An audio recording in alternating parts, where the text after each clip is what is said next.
Observo el rostro presidencial en el matutino, mis valedores, y me parece un trasunto del rostro de México. Tenso, crispado, desencajado, fruncido en un gesto de preocupación e impotencia. Ya el funcionario abandonó la sonrisa, abatió el índice en alto, sus dos brazos abiertos de par en par ya se cerraron y se empuñaron sus manos. Ya la actitud del hombre de los pinos dejó de ser la del prematuro estadista del año que quiere atraer y acunar al mundo entre sus brazos abiertos. Ahora el funcionario continúa moviendo a México, pero en dirección opuesta a la del propósito original. Al PRI gobierno reformador entre comillas, se impone el PRI gobierno de siempre, ferrocarrileros de Valentín Campa y maestros de Otón Salazar, Tlatelolco, Ribera de San Cosme, Guerra Sucia, cárteles clandestinos y cárceles también, y Acteal, y el Bosque, el Charco, Aguas Blancas, y el territorio patrio afectado por una viruela mortal de fosas clandestinas. México.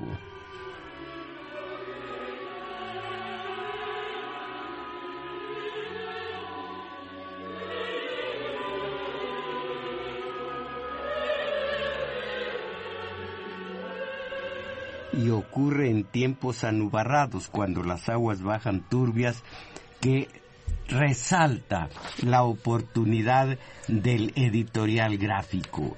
Recuerdo, a propósito, aquella caricatura que se publicó hace algunos sexenios, cuyo nombre, el nombre de cuyo autor he olvidado a estas horas. Una caricatura que ilustra la clásica sesión de interrogatorio científico, como el que tal vez se haya aplicado a los presuntos asesinos de los 43 si es que ya haya ocurrido ese hecho, que sería trágico. Allí, al sospechoso de ser sospechoso, se le administra por la nariz agua de Tehuacán con polvo de chile piquín, para luego introducirle la cabeza en el pocito santo, y cuando están por estallarle los pulmones, sacan al interrogado con la frase sacramental: habla, camión, y evítate otra golpiza. Lo decían de otra manera. Ese pudiera ser el editorial gráfico de hoy día, pero con la variante que apunta el caricaturista: calla, caramba, y evítate otra golpiza. Calla nombres y apellidos de tantísimos cómplices de los Abarca y Pineda, civiles y militares de alto y bajo rango, todos involucrados en los lodosos negocios del robo al erario público y el tráfico de droga, de los secuestros y las desapariciones, de los tantísimos asesinatos e inhumaciones, en fosas clandestinas. Calla o atente a las consecuencias.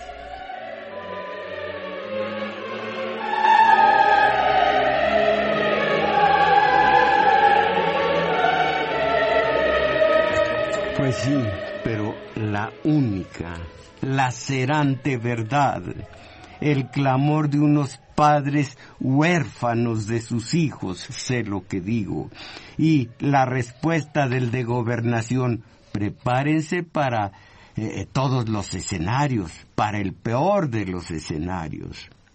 Por otra parte, las masas sociales, nosotros todos, llegaremos a saber algún día los nombres de todos los nombres que los Abarca y Pineda están vomitando a estas horas. En este mismo sexenio lo llegaremos a saber. ¿Ustedes qué opinan acerca de lo que está ocurriendo en este país? Compañera Isabel Macías, por favor, las señas telefónicas. Así es, y los números telefónicos son 55 36 89 89 y la ADA sin costo 50 52 6 88.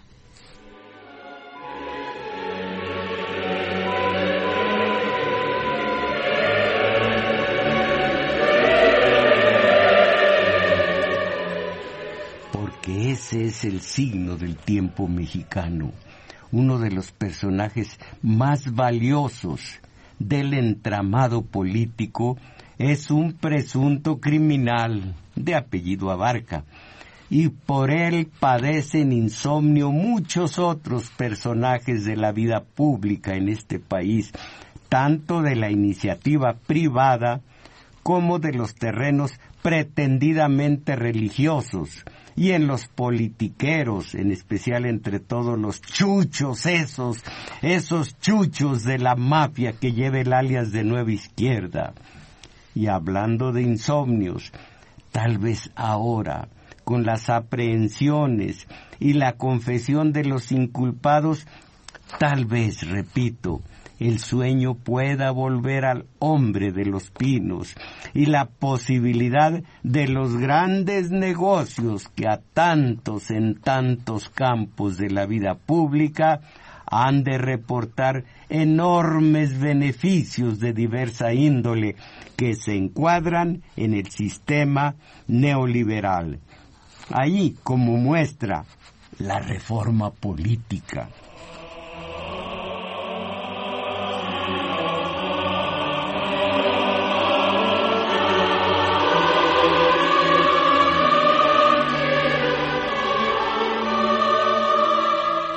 Por cuanto a nuestro hombre en los pinos, aquí la noticia de media semana.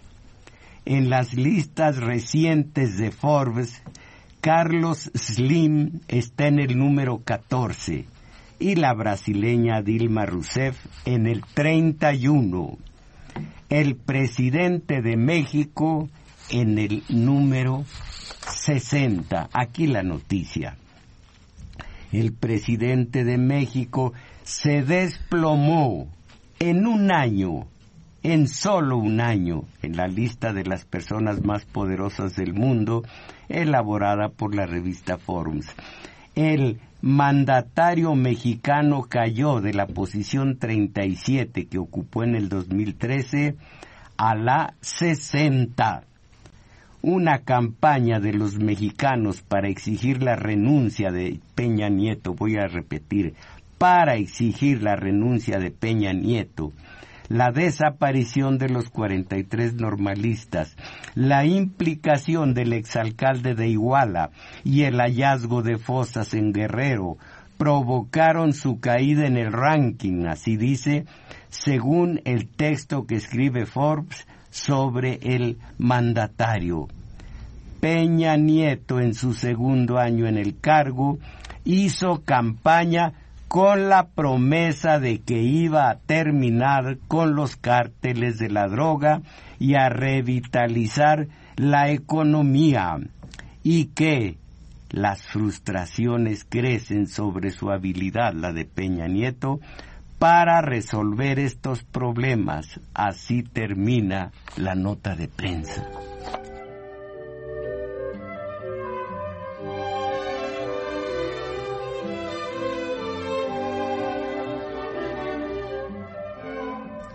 Ahora mismo recuerdo una escenilla de cierta película norteamericana. Esta es de hace muchos años. La recuerdo ahora, y sobre todo una escenilla en donde en el diario más prestigioso de alguna ciudad norteamericana, el periodista y un reportero caminan por la noche a lo largo de un callejón sombrío. Todo esto, es el periodista, huele mucho a podrido. y como periodista dice: esta pestilencia me huele a perfume, a gloria. Eso mismo, mis valedores, eso mismo pudiera aplicarse al ambiente de la política nacional, comenzando con los burócratas de carrera que ocupan los puestos de mando del país, y los hombres del dinero, y también los jerarcas castrenses, y los Norberto Rivera y Onésimos del alto clero, y los cupulares de los partidos políticos, los concesionarios de los organismos corporativos de control obrero que apodan, renegrido humor, que apodan sindicatos, y los concesionarios de todos los medios de acondicionamiento social que llaman también de comunicación, sí, y los periodistas voceros oficiosos del sistema de poder. Y todo esto, el mundo que habitan apesta, y los tufos parece que les saben a pura gloria, porque en este mundo de los Abarca y Pineda, y frente a nuestros ojos, cohabitan los Montiel, los Calderón y Salinas, los Fox, Briviesca y Sahagún, los Romero de Champs y tanto deudor de la justicia que vive arropado, todos ellos arropados en la corrupción lucrativa e impune, la impunidad sobre todo. Por eso lo afirmo, mis valedores, ya nos faltaron al respeto, ya nos tomaron la medida, nos vencen por nuestra pura ignorancia, por nuestra desidia, apatía e indiferencia. ¿O qué? México va a cambiar con que quememos las puertas de las presidencias municipales, gubernamentales, las federales, porque nos pongamos a incendiar las plazas públicas. Va a cambiar el país. Caramba.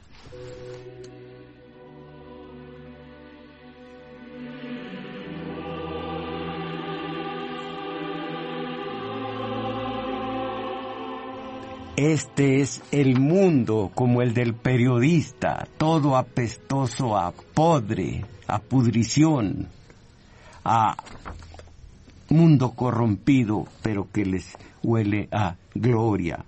Para gobernadores y ediles, el entramado de complicidades había sido su elemento, donde se movían como en un vientre materno que les proporcionaba cobijo y seguridad contra todo amago de justicia, de verdad, de honorabilidad. Pero primero ocurrió Tlatlaya, ese hecho atroz que una revista extranjera denunció, y más tarde, un 26 de septiembre, el horror que desmanteló ante todo el mundo el antro de suciedad que representa la alta burocracia coludida con el alto narcotráfico, y el piso de la politiquería cimarrona se zarandeó, y el hombre de 11 reformas, de las 11 reformas, perdió la estabilidad, y el rostro se le desencajó y sus rasgos se le crisparon, y el hombre prefirió irse a la China. Es México.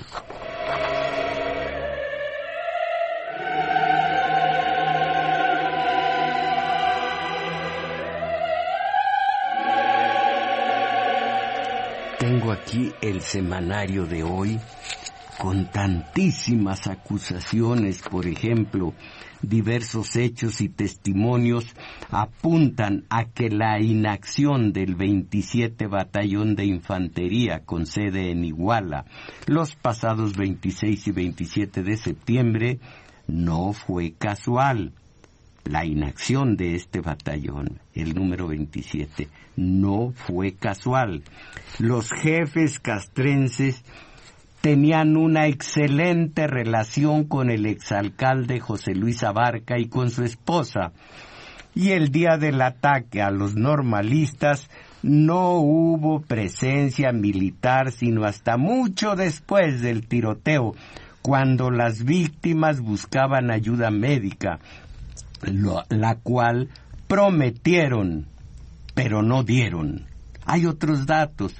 El año pasado, el jefe de la policía de Cocula acusó a los integrantes de ese batallón de proteger a delincuentes, y hay un caso documentado de cuando levantaron y desaparecieron a 6 jóvenes igualtecos en el 2010.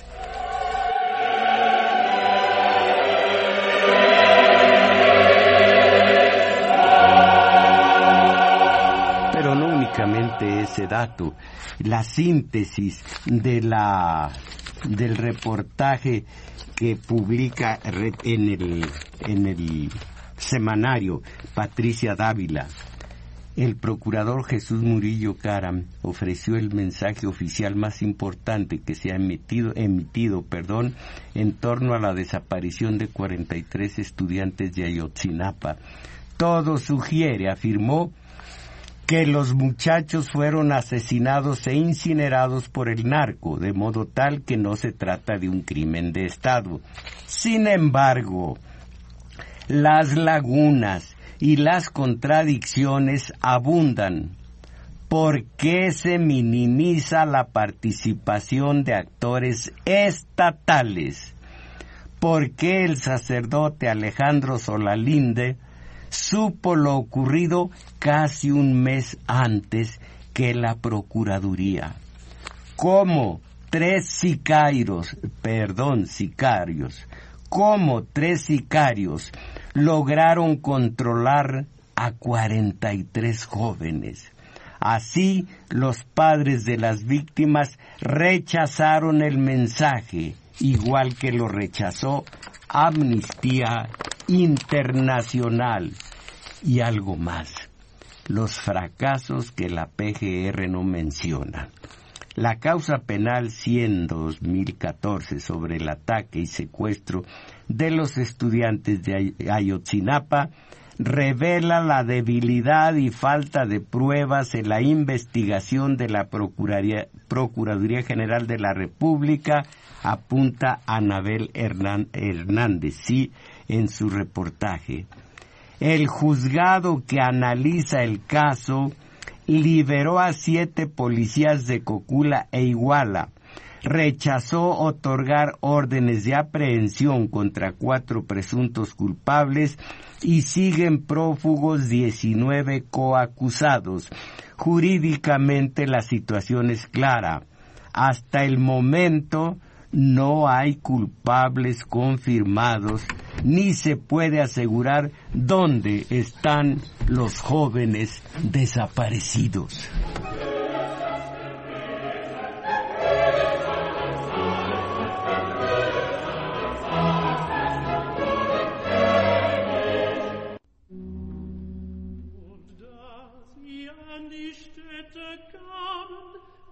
Aquí algunos comentarios sobre este hecho atroz, horroroso.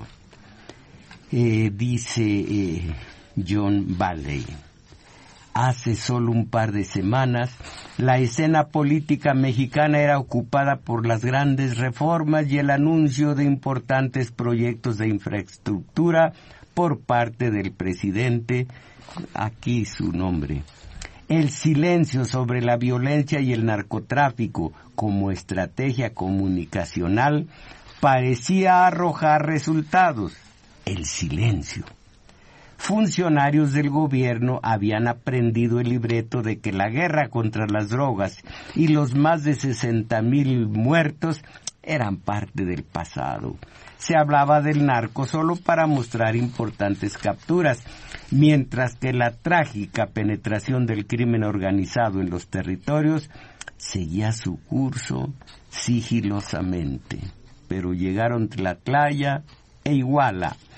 La bestialidad puso al gobierno de EPN, sí, en una difícil situación, con una compleja crisis de corrupción, impunidad, violencia y barbarie.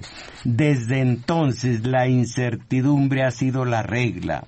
La pregunta que surge es si la impunidad y las evasivas serán otra vez la respuesta del Estado, algo que permita superar una situación que ha horrorizado a los mexicanos. En un principio, y perdonen ustedes mis valedores que haga correcciones sobre el lenguaje, porque son importantísimas, porque el lenguaje es el principal corrompido por parte de todos los mexicanos, la gran mayoría. Muletillas, formas de hablar defectuosas y sobre todo esta abyecta inclinación, el culimpinarnos ante el inglés en la cuestión de vocablos a los que nosotros hacemos clones de ellos, y entonces es horrible cómo hablamos y cómo escribimos. Dice aquí, la administración de EPN trató de ignorar, trató de no hacerle caso, de minimizarla, de silenciarla, pero no de ignorar. Eso es imposible. Ignóralo. No, ¿cómo lo voy a ignorar? Hay que decir, no le hagas caso, no te lo tomes en cuenta, pero ignorar. Lo pongo de relieve porque todo mundo dice, ignóralo. No se puede. Si ya se supo, si ya se tomó en cuenta, no se puede ignorar. Minimizarlo, pero no olvídalo, ignóralo, no. En un principio la administración de EPM trató de ignorar y encubrir. Si se encubre es porque no se ignoró. Ignorar y encubrir el incidente. Para algunos el PRI volvía a los simulacros. Sin embargo, luego de que una revista publicó lo ocurrido, miren, ustedes saben el resto. El resto, todo lo que sucedió después de la revelación a que se refiere el articulista. Las buenas intenciones del presidente no corresponden a lo que realmente puede hacer. Para mí, mis valedores, no hay buenas intenciones en esto. Por el momento no parecen estar dadas las condiciones para un pacto político que involucre a los principales partidos y que le permita al PRI investigar a los gobiernos estatales y locales de manera independiente. No hay aquí, conciencia de enemigo histórico. Todavía se le da a estos el beneficio de la duda.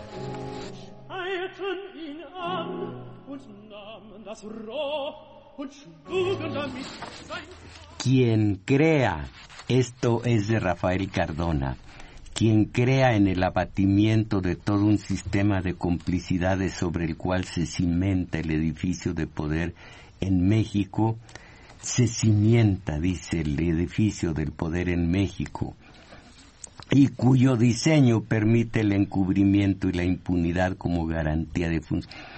México funciona por la corrupción.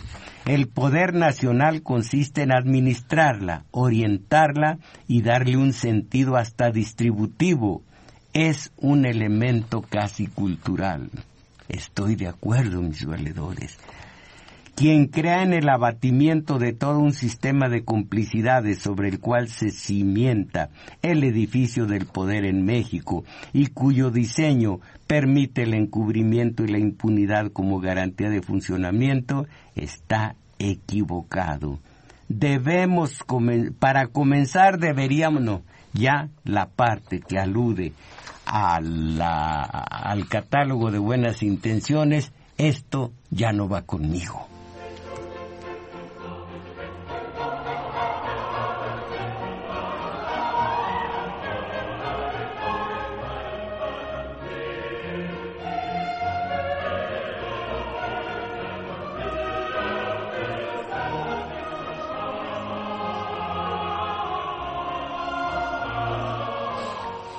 José Miguel Vivanco es el director para América de Human Rights Watch, Rights Watch acaba de terminar una gira por Guerrero y el Estado de México para investigar los dos casos que han convulsionado el país: la desaparición de 43 estudiantes en Iguala y la matanza de 22 civiles a manos del ejército en Tlatlaya. Y se le pregunta el País, el periódico, a José Miguel Vivanco, le hace la siguiente: ¿está México mejor o peor en materia de derechos humanos que antes de la llegada del presidente Peña? La respuesta: está igual. Hay una continuidad en las políticas antinarcóticas y siguen los cuerpos de policía mafiosos e incompetentes. Se mantiene un contexto de impunidad, con escasos resultados en las investigaciones, sobre todo de desapariciones. No es posible sostener que se vaya a mejorar. Pregunta: ha señalado que Iguala solo es comparable a Tlatelolco como crisis de derechos humanos. ¿Confía en que México salga de esta situación? Respuesta: depende de si hay voluntad política de lograr resultados. Yo creo, mis valedores. Sigue José Miguel Vivanco: de Tlatelolco nunca se salió, nunca se estableció la verdad completa, y tampoco en Chiapas o con los abusos en el mandato de Felipe Calderón. ¿Le parece adecuada la reacción gubernamental en el caso de Iguala? Así dice: para la credibilidad del gobierno actual, estos casos deben ser resueltos sobre las bases de pruebas sólidas y confiables, no sobre soluciones políticas ni atajos. Lástima, porque es catálogo de buenas intenciones. ¿Cree que hay una responsabilidad de Estado en lo ocurrido en Iguala? Contesta José Miguel Vivanco, hay una responsabilidad de Estado. Aunque detrás esté el narco, son funcionarios públicos, policías de Iguala los que atacan y secuestran. Y después hay un fallo en la reacción estatal y federal. A mí no me parece que sea un fallo, a mí me parece, mis valedores, complicúa a México en derechos humanos respecto a otros países de América. No hacemos rankings, caramba. No hacemos rankings, hay demasiada diferencia, pero en violencia, impunidad, violaciones de derechos humanos, en la guerra contra las drogas, México está entre los casos más graves desde la época de Calderón. De sus palabras se deduce que el gran problema mexicano es la impunidad. Es la impunidad, la falta de rendición de cuentas. Los poderosos no pagan. Hay permanentes atajos. No hay investigaciones serias. Los casos se resuelven mediante presiones y abusos. Impunidad. Por ejemplo, es que desde el 2006 no se haya registrado ninguna condena por desaparición forzada en México. Hay que pensar en Calderón. Y ese es el contexto que permite a policías como los de Iguala disparar sin rendir cuentas a nadie. Y que hay permanentes atajos, acusa Vivanco. Anacarsis decía que la ley es una red de agujeros que pesca pequeños peces y deja a los grandes, a los tiburones. Esta ley de anacarsis es la que se aplica en nuestro país.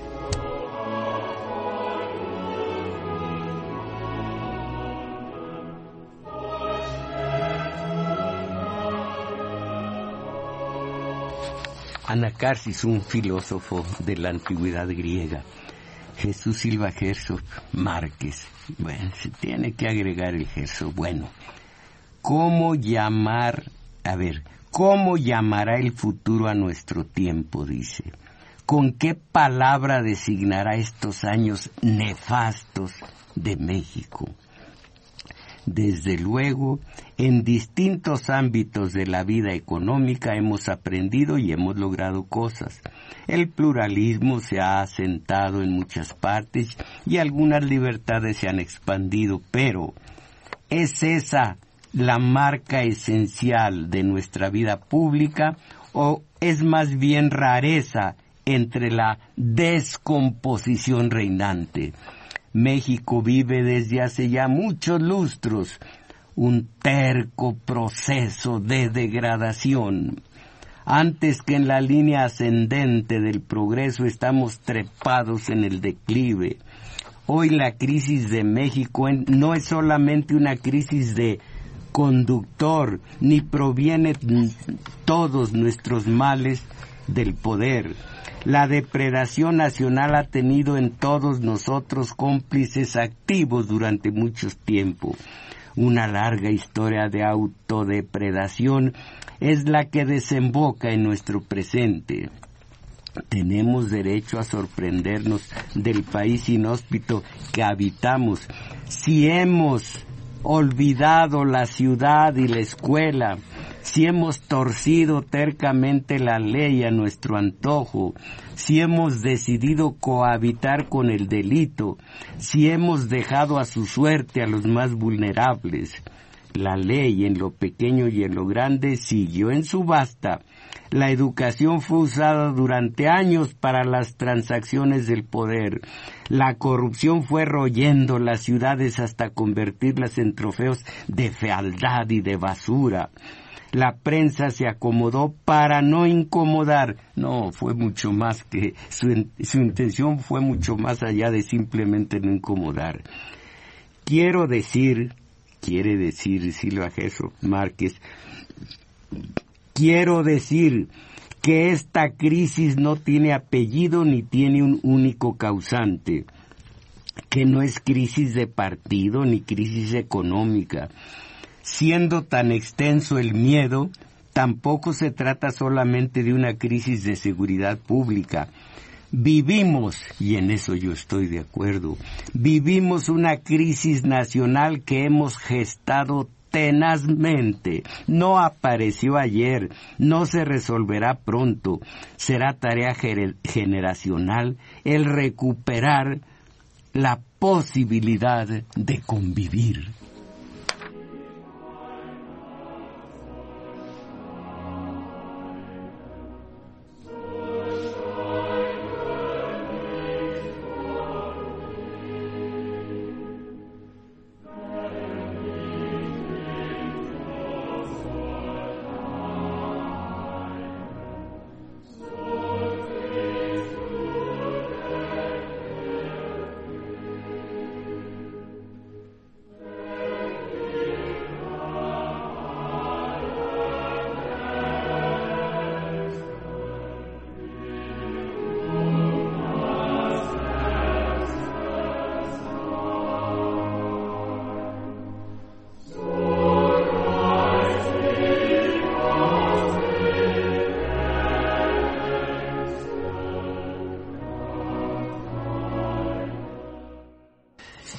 Estos son comentarios de Jorge Ramos Ábalos, Jorge Ramos Ábalos, y aparecen en Reforma. Como periodistas estamos obligados a reportar que hay muchos mexicanos que están pidiendo la renuncia del presidente Enrique Peña Nieto. No reportarlo sería mentir, hacerle el juego al gobierno, o peor aún, autocensura. Miles han pedido su renuncia de la presidencia en las múltiples protestas por la desaparición de 43 estudiantes y en las redes sociales. Los testimonios, los videos y los tweets, ahí están. No estamos inventando nada. Así que hablémoslo. ¿Por qué piden su renuncia? Por incapaz, dice Jorge Ramos Ábalos. No estoy de acuerdo. ¿Qué incapaz va a ser? ¿Por qué piden su renuncia? Por incapaz. Por no poder con la violencia que aterra al país. por los altísimos índices de impunidad y corrupción, por tener una política de silencio frente al crimen y sobre todo por la terrible y tardía reacción ante la desaparición de 43 estudiantes en Guerrero. Hay que agregar a esto la mentira sostenida durante mucho tiempo de que lo de Tlatlaya, las víctimas cayeron durante una acción armada, a balazos. No, ya estaban rendidos. También eso hay que apuntársele. Peña Nieto, dice Ramos Ábalos, Peña Nieto actuó con incomprensible indiferencia y negligencia. Se tardó 11 días en hablar en público desde que ocurrieron las desapariciones. Se ha negado a realizar una sola conferencia de prensa o una entrevista con un periodista independiente. De hecho, no ha respondido a una sola pregunta sobre el tema y tuvieron que pasar 33 días para reunirse con los padres de los estudiantes desaparecidos. Todos errores. Eso es precisamente lo que un presidente no debe hacer nunca.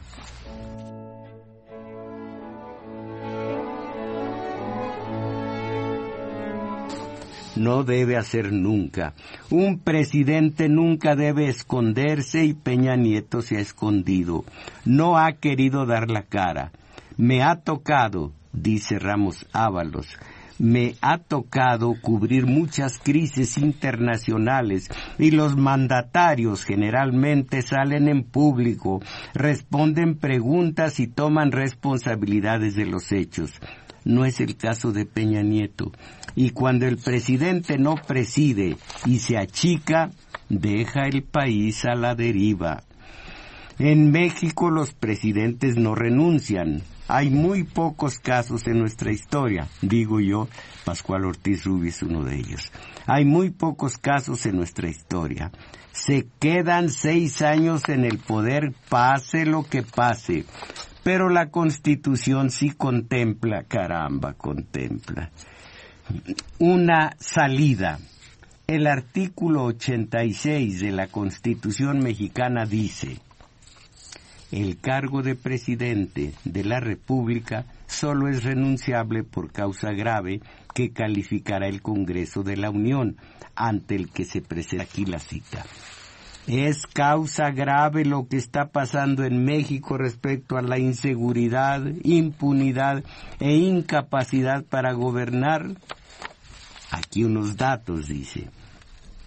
Una encuesta del INEGI confirma que el primer año de Peña Nieto fue peor que los últimos 2 de Felipe Calderón. Hubo más secuestros en el primer año de Peña Nieto que en cualquiera de los 6 de Calderón, esto según la Secretaría de Gobernación. Y el 2014 también viene mal. Aquí datos oficiales. ¿Cuántos mexicanos quieren la renuncia de Peña Nieto? No hay todavía ninguna encuesta que se haya atrevido a preguntarlo. Lo cierto es que para millones de mexicanos, Peña Nieto no ganó limpiamente la elección del 2012 y esa percepción de ilegitimidad complica su mandato. Además de tener una elección cuestionada y un apoyo minoritario, solo 38% del voto, ahora no puede con el puesto, le queda grande, eso es grave. Ante la violencia, Peña Nieto ha sido un presidente débil, huidizo. Prácticamente se esfumó ante la matanza del ejército de 22 civiles en Tlatlaya y ante los muertos de Guerrero. Lejos quedaron los discursos triunfalistas por las 11 reformas y la construcción del nuevo aeropuerto capitalino. Peña Nieto, desde luego, no va a presentar su renuncia, ni este Congreso, con sus complicidades y alianzas, se atrevería a sugerirla. el gobierno seguramente dirá que los pedidos de renuncia al presidente son producto de un pequeñísimo grupo de radicales y resentidos. Pero eso no es cierto. Esto apunta a un vibrante y naciente democrático. No estoy de acuerdo en la parte de cívico y democrático. Tenemos todavía mucha falta de cultura política como para encontrar una verdadera estrategia y una táctica adecuada. Sigo leyendo. Pero está a un vibrante y naciente movimiento cívico y democrático. La marcha, válgame, la marcha al Zócalo de 22 de octubre fue una de las más grandes de este siglo en México. Imposible no verlo. Es irónico que uno de los presidentes más jóvenes que ha tenido México haya perdido el apoyo de los jóvenes. Dado que el presidente pueda ir hoy a alguna... dudo que el presidente pueda ir hoy a alguna universidad del país. El futuro ya le dio la espalda a Peña Nieto y no habrá viaje internacional sin protestas por las violaciones a los derechos humanos en México. Pedir la renuncia de Peña Nieto es por ahora solo un ejercicio de libertad de protesta y como reporteros lo debemos contar. Cuando hay abusos de poder, el periodismo tiene que ser contrapoder, dice Jorge Ramos Ábalos en su artículo del Reforma del pasado 1 de noviembre.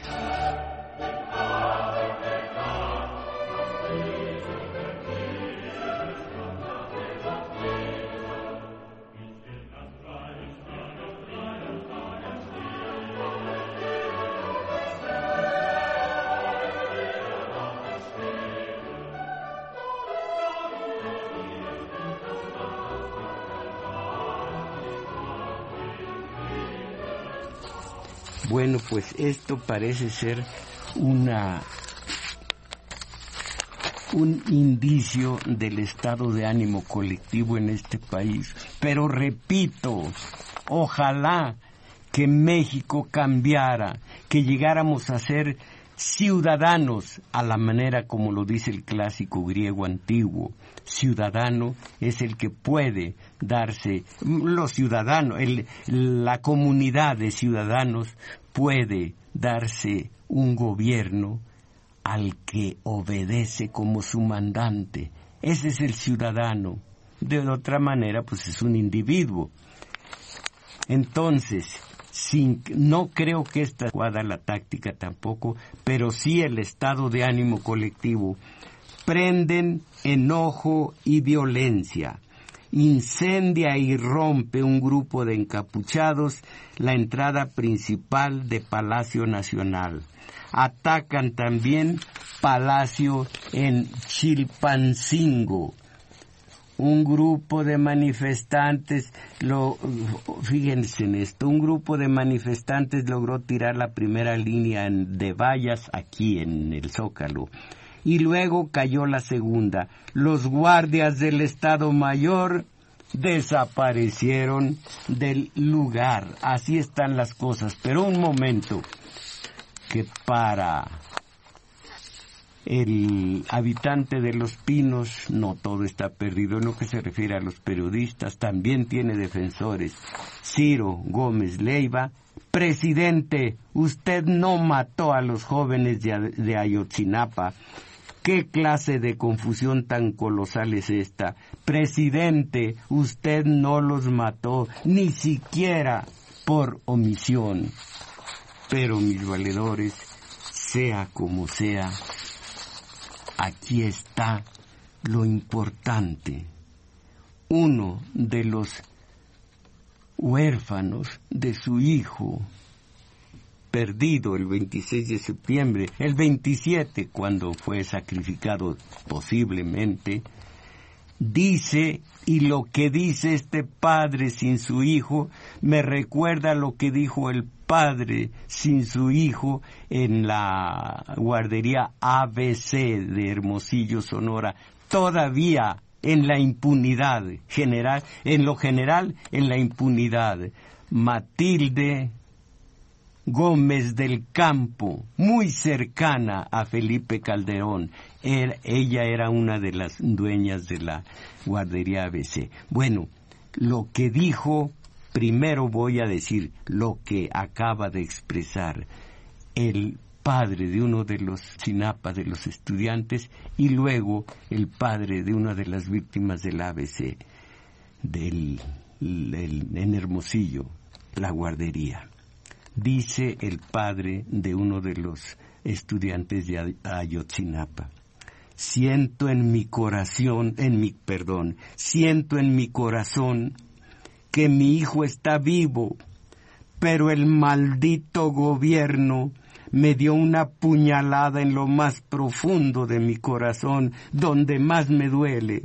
Dice la canción que los hombres no deben llorar, pero la verdad es un pinche dolor que no soporto. Y el padre del hijo muerto en la ABC, la guardería: este es un gobierno, el pasado, este es un gobierno de mierda, mis valedores. Esto es hoy México.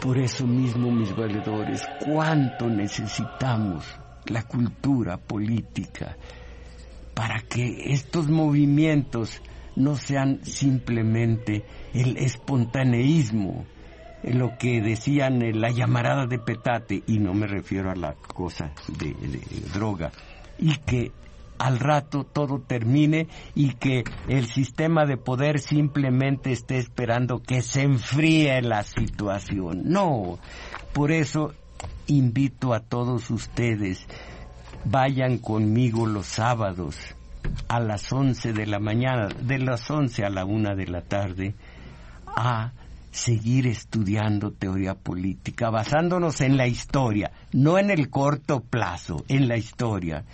El sistema neoliberal, y aún contraponiéndolo en esta última vez, la de ayer, con el dicho de Salinas de que él no fue neoliberal, sino que él impuso el liberalismo social. Que conozcamos la historia, que sepamos, que tengamos cultura política. De una manera vamos a decir lo que dice, ¿dónde está lo que dice un señor? Aquí está.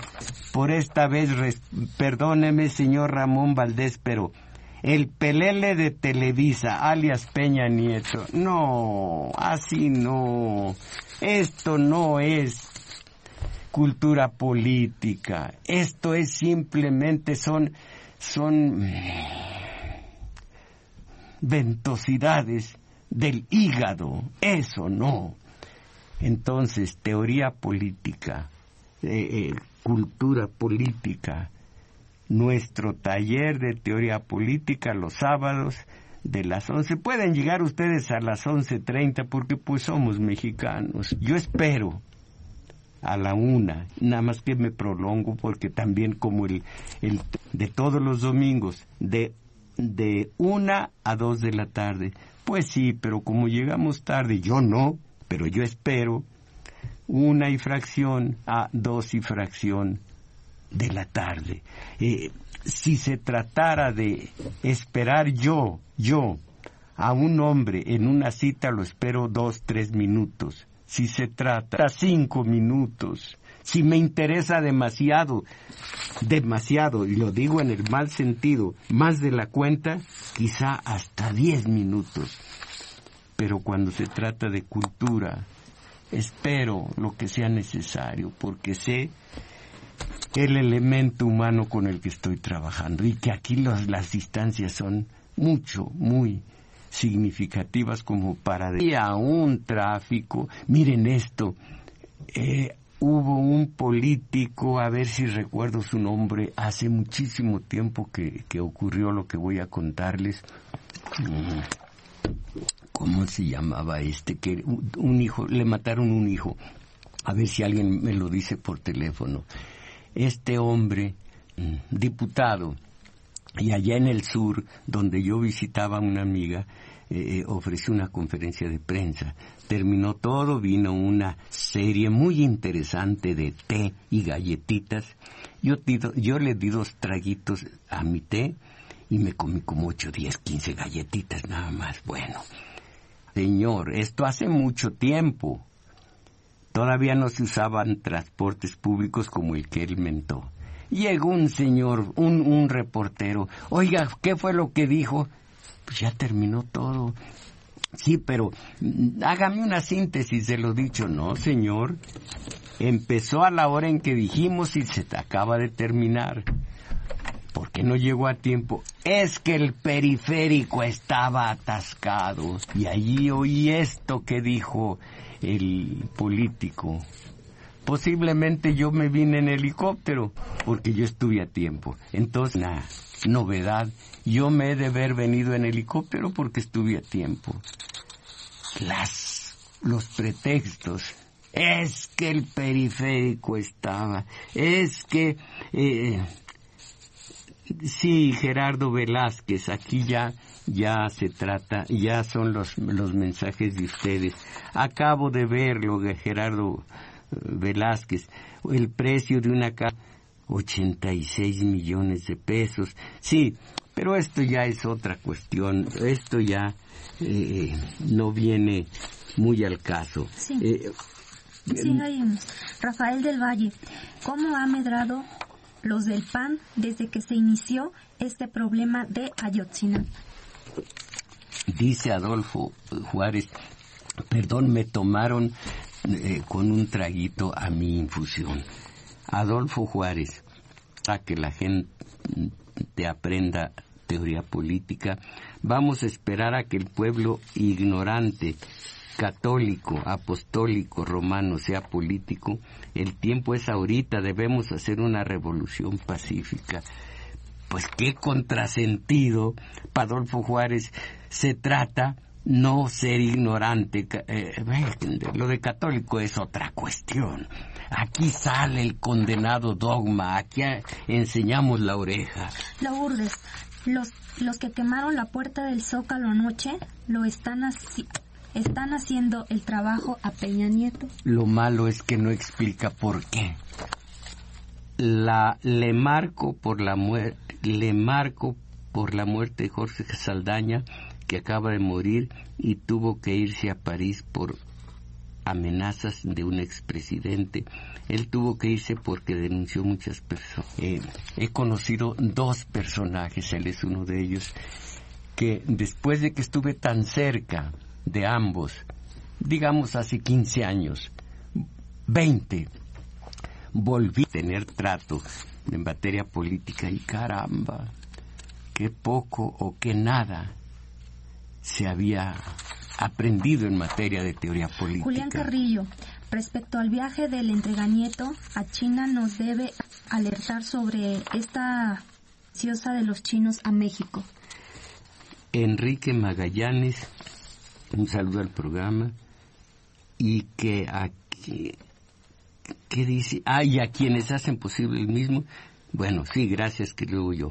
Dice, nuevamente los estudiantes vuelven a lanzar una embestida contra el Estado por las aberraciones del mismo sistema social. En el 68 fui partícipe, pero estuvo el 71 y el 80. Profesores, petroleros, ferrocarrileros, estudiantes, médicos, pero el pueblo habla del problema, pero poco se involucra. Esto queda en la historia. Javier Rojas, los panistas comenzaron con estos levantones siguiendo la tradición del PRI, por lo tanto no es nuevo. La diferencia que tuvo trascendencia internacional. Mi compañera Isabel dice, comenzaron siguiendo. Si se comienza, no se sigue. Está como aquí veo en el en el proceso precisamente de hoy el principio nada más de un artículo de un Javier Sicilia que dice, es inédito esto que, perdón, que no lo voy a repetir, pero es tal, se puede decir oxímoron, pero se dice también disparate. Es inédito esto que siempre ha estado, más o menos eso dice. Es inédito esto que siempre ha ocurrido. Sí, porque como ya lo dije, tengo que probarlo. Aquí está. Vivimos una profunda crisis civilizatoria. Es inédita, pero no nueva. No. Un momento. Si es inédita es nueva. Y si no es nueva, ya no es inédita. Entonces, José Romero, seguimos padeciendo las atrocidades del crimen organizado. La embajada gringa desea halagar a las autoridades de México. Agarren, diga usted Abarca, porque yo no pude. Eso, yo no pude. Yo me quedé en Agarca. Caramba, José Cruz, que es extensísimo su mensaje. Sí, bueno, José Cruz, arde México de indignación, como ayer ardió la puerta del Palacio Nacional por la muerte y desaparición de los estudiantes de Ayotzinapa. Además, opino que la democracia en México está secuestrada por los tres poderes de la nación, ejecutivo, legislativo y judicial. Creo que los tres están de acuerdo para adueñarse de la riqueza de México, por eso la Suprema Corte no acepta la consulta nacional para discutir la reforma energética. No. La consulta nacional no hemos legalizado figuras como consulta nacional, plebiscito, mandato revocatorio y referendo que sean vinculantes. Entonces hay que conocer un poco más para acusar un poco más, y yo acuso todo mi agradecimiento a Crescencio Suárez en el control técnico, y aquí a Cuitláhuac Acuña, que no únicamente nos auxilia en el teléfono, sino que tiene la tarea principal de grabarnos Y también agradecemos a Juan Carlos Osornio en continuidad, y en los teléfonos también a Daniel Cruz. Pues nos veremos al rato en el taller de lectura, mis valedores, a salir de la mediocridad. ¡Ánimo!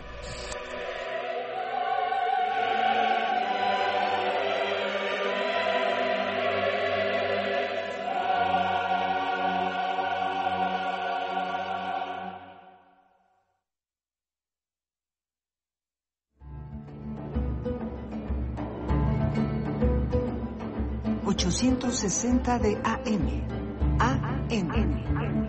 Acercamientos mágicos. AM. XEUN. Radio UNAM. El alma mater del cuadrante.